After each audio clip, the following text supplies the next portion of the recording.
بسم الله الرحمن الرحيم الحمد لله نحمده ونصلي على رسوله الكريم أما بعد. We are reading 13th juz Surah Yusuf, which is amazing surah, that one of the surah which is Allah subhanahu wa ta'ala described one of the best stories in the Quran, Surah Yusuf. And today we're starting the 13th juz. There are many aspects in Surah Yusuf which needs a lot of sessions, but the aspect we will touch today, قال جعلني على خزائن الأرض إني حفيظ عليم. So when Yusuf alayhi salam came out from the jail, when the king of the time, he pulled him out, when he gave the right interpretation of the dream and showed a strategy to the king of the time, how to what's going to happen in future, because the dream was something to related to future. So the Yusuf alayhi salam gave the interpretation that next 70 years will be the good crop years, and the next following 7 years will be the famine. So the king asked him how to handle it. He said, "Ij'alni ala khaza'inil ard." Make me the finance minister. The ulama says asking for leadership is not good in Islam. Asking for leadership is not good in Islam. When you've been appointed, that's alhamdulillah. You should look after the responsibility and take care of the responsibility. But why did Yusuf alayhi salam ask for the leadership to become a chief minister? He said that because the king was a non-believer. Second, he see around him they are the people who are not honest or more culprit, and he thought if he take these positions, he will be able to fulfill the right of the poor people, and that's why he took this position. He present himself, and then the king gave him full hand, full authority. And when Yusuf alayhi salam took the authority and started dealing the matters, after a few days from Canaan. So this was the Misr, Egypt, and from Canaan, which is a part of Palestine, a caravan came. Within that caravan, they were the brothers of Yusuf alayhi salam, who staged to kill him, or who staged who sold him to one of the caravans. So as soon that caravan came, and Yusuf alayhi salam was always inquiring about it, and why he didn't. The question arises, why Yusuf alayhi salam didn't inform his father, I am safe from the jail? Why didn't send a letter? As soon he became finance minister, chief minister, why didn't send the letter? Because he was the Nabi of Allah, and his father Yaqub also was the Nabi of Allah. And Yusuf alayhi salam was commanded by Allah not to share. And the reason, why did Allah put such a calamity on Yaqub alayhi salam? Because when Yaqub alayhi salam was reading tahajjud at one occasion, Yusuf alayhi salam was snoring nearby. And whenever he snores, Yaqub alayhi salam heart automatically inclined towards the Yusuf. First time, second time, third time. Allah said to the angels, see my banda, see my slave, see my servant, Yaqub alayhi salam, how much he's inclined to the child. And that's why he put him to the test. And Anbiya, they always go through the severe test, like Ibrahim alayhi salam, his grandfather, Ibrahim alayhi salam. They always go through the severe test. And that's why Allah detached Yusuf alayhi salam from his father. And by the time he became a king, it's approximately 39, 40 years. And there is no connection between Yusuf and Yaqub.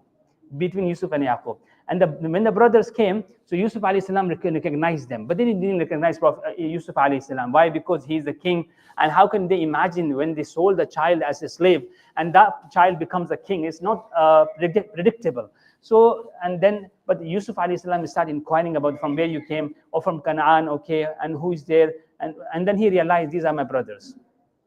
And then when it was a famine, so the policy was that whoever comes, they will get a camel load of grains to take back on the set price. So these young man, they said, we are 10 brothers. In fact, we have 11th brother who didn't came with us, Binyamin, who was the real brother of Yusuf alayhi salam from the same mother. So he didn't came with us because since Yusuf alayhi salam was lost, so Yaqub alayhi salam kept Binyamin close to him. So he said, we have one more brother, but he couldn't come. Please, can you give us his load of grain as well? He said, no. The rule is that policy is that if you are present, you get, and if you're not. So, but Yusuf alayhi salam already realized these are my brothers. So he wants his Binyamin to come here. So he said, if you are, who knows, you're trying to thief, you're trying to steal from us. So next time when you come, you bring your brother. And then Yusuf alayhi salam said, I need to plan to make sure that they bring the brother. He said, okay, if you want the grain next time, make sure you come with your brother. Otherwise, I will believe you were trying to steal from me, and then there will be a punishment for it. So, and second thing, and then he said, if he comes, he will get load of grains as well. So there is a reward and there is a punishment. And he told his servants that the price they paid for it, put that price back in the saddle, back in the bags. So when they reach home, if they don't have mind to come up, when they will see the money is, they have the money from which they can buy again, so it will inspire them. So ulama says, how did Yusuf alayhi salam made this decision that he put the money back inside the saddle?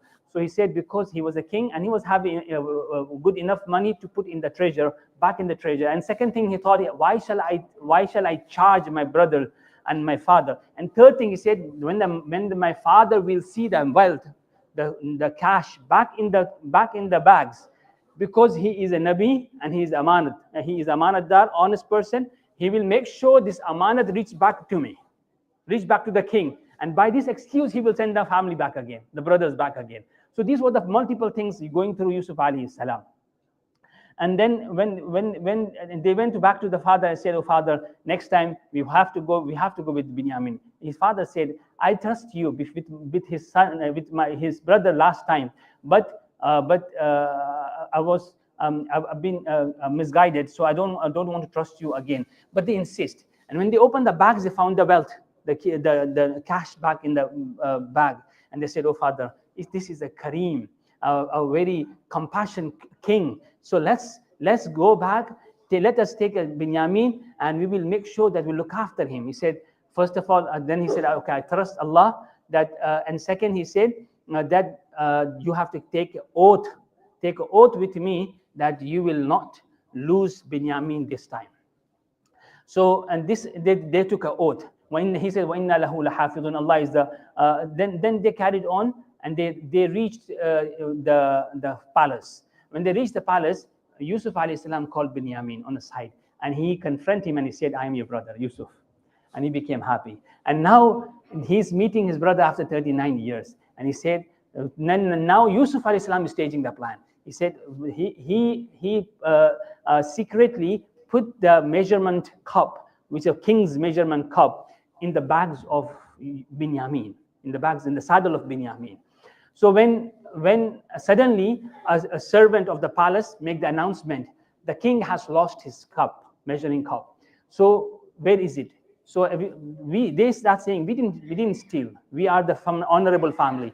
We haven't stolen anything. We are from the honorable family. We haven't stolen anything. So Yusuf, then the people of the king said, Yusuf alayhi salam said, if we found in amongst your bag, what is their policy? Because the Yusuf alayhi salam's king's policy, the Egypt policy, Misr policy was that they had severe punishments.